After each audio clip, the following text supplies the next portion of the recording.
अथ बारुथनी एकादशी महात्म्य। धर्मराज युधिष्ठिर बोले, हे भगवान, वैशाख माह के कृष्ण पक्ष की एकादशी का नाम तथा उसकी विधि क्या है और उससे कौन से फल की प्राप्ति होती है, सो कृपा पूर्वक कहिए। श्री कृष्ण भगवान बोले, हे राजेश्वर, वैशाख माह के कृष्ण पक्ष की एकादशी का नाम बारुथनी है।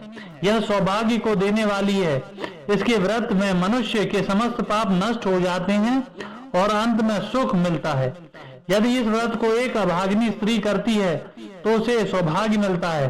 बारुथनी के व्रत के प्रभाव से ही राजा मंदाता स्वर्ग को गया। इसी प्रकार धुंधमार आदि भी स्वर्ग को गए।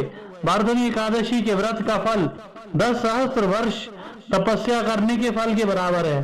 कुरुक्षेत्र में सूर्य ग्रहण के समान जो एक बार स्वर्ण दान करने से फल मिलता है, वही फल बारुथनी एकादशी के व्रत के करने से मिलता है।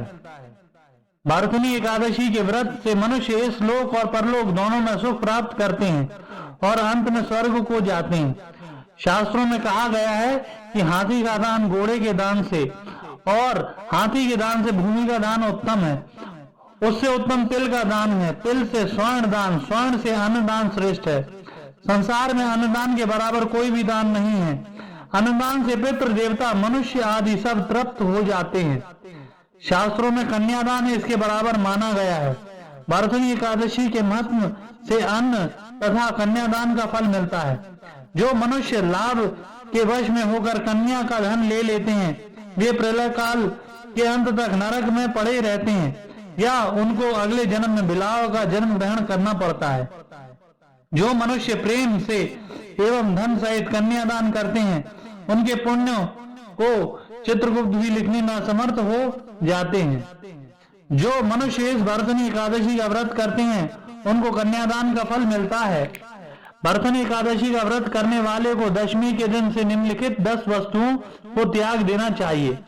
कांसे के बर्तन में भोजन करना, मांस, मसूर की दाल, चना, पौधों, शाक, मधु, दूसरे का अन्न, दूसरी बार भोजन करना, स्त्री संग या अन्य किसी के साथ मैथुन करना। उस दिन जुआ नहीं खेलना चाहिए या तथा शयन नहीं करना चाहिए। उस दिन पान खाना, दातुन करना, दूसरे की निंदा करना तथा चुगली खाना और पापियों के साथ बातचीत भी नहीं करनी चाहिए। उस दिन क्रोध, मिथ्या भाषण का त्याग कर देना चाहिए।